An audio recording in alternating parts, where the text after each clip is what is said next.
எப்பேற்பட்ட நோயாக இருந்தாலும், ஒரு கால் புற்றுநோயாக கூட இருந்தாலுமே நன்றாக குணமாக்கக்கூடிய ஒரு மந்திரம் இருக்குது. அந்த மந்திரம் ஸ்ரீமன் நாராயணியத்தில் இருக்குது. இந்த ஸ்ரீமன் நாராயணியத்தில் அஷ்டம தசகத்தில் 13வது ஸ்லோகமாக இது வருது. 4 வரிகள் தான். இந்த 4 வரிகளை நான் நிறுத்தி நிதானமாக சொல்கிறேன். எல்லோரும் ஒரு பேப்பர் பேனா எடுத்துன்னு எழுதிக்க கூட எழுதிக்கோங்க. இந்த 4 வரியை எழுதிட்டு எந்த நோயாக இருந்தாலும் நோயாளி சொல்ல முடிஞ்சால் அவளை சொல்லலாம்.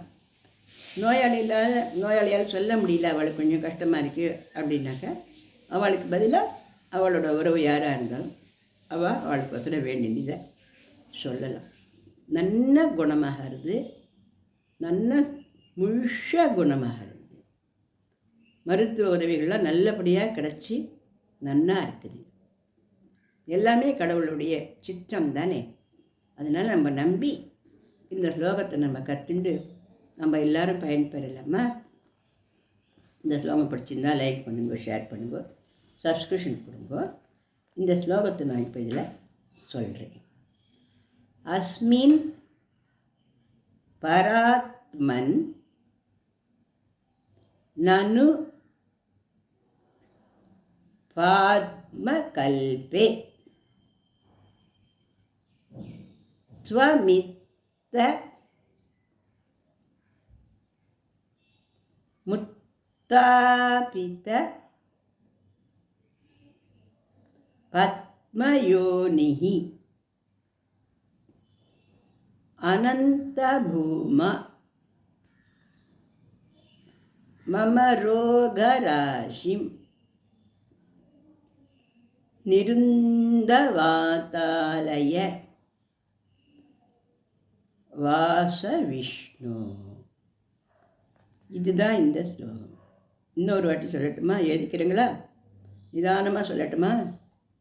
அஸ்மின், அ இஸ் மீ இன், அஸ்மின் பராத்மன், ப ரா இத் ம இன், ந நு நனு பாத்ம கல்பே, பா இத் ம க இல் பே, பாத்ம கல்பே துவமித்த, இத்து வ நீ இத்த, துவமித்த முத்தாபித, இந்த தாவை அழிட்டு சொன்னோம். முத்தாபித, மு இத்தா பித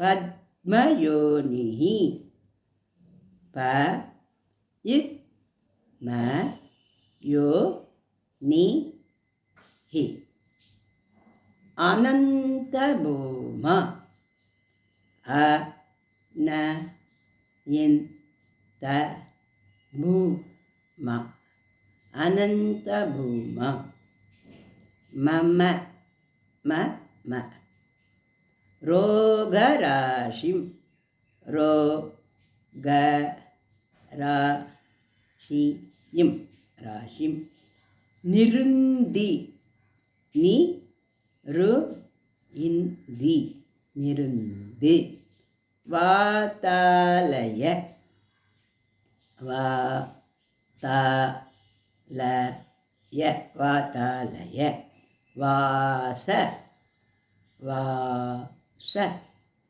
விஷ்ணு, வி இஷ்ணு, வி இஷ்ணு. இதுதான் இந்த ஸ்லோகம். இந்த ஸ்லோகத்தை 108 தரம் படிக்கணும். தினமும் சுவாமி சன்னதியில் ஒரு சின்ன டம்ளரில் பசும்பால் வச்சு அதில் குண்டாக இருக்கிற கல்கண்டை பொடி பண்ணி போடணும். டைமண்ட் கல்கண்டு போடக்கூடாது. குண்டாக இருக்கிற கல்கண்டை பொடி பண்ணி போட்டு வச்சு நம்ம இந்த ஸ்லோகத்தை 108 முறை பக்தியோடு படித்து அந்த பால் அந்த பேஷண்ட்டு கொடுக்க முடியும்னா கொடுக்கலாம், இல்லைன்னா வீட்டில் இருக்கிறவங்களும் அதை சாப்பிட்டுக்கலாம். ரொம்ப நல்லபடியாக நோய் நீங்கி நல்ல தெம்பாக எல்லோரும் நல்லா இருக்கிறதுக்கு உண்டான அருமையான ஒரு ஸ்லோகம். இந்த ஸ்லோகம் எப்பேற்பட்ட வயிற்று வலியையும், எப்பேற்பட்ட மன கஷ்டத்தையும், எப்பேற்பட்ட புற்றுநோயையும், எப்பேற்பட்ட மன வருத்தத்தையும் நீக்கக்கூடியதாக இருக்கிறதுனால இதில் நான் அதை கொடுத்துருக்கேன்.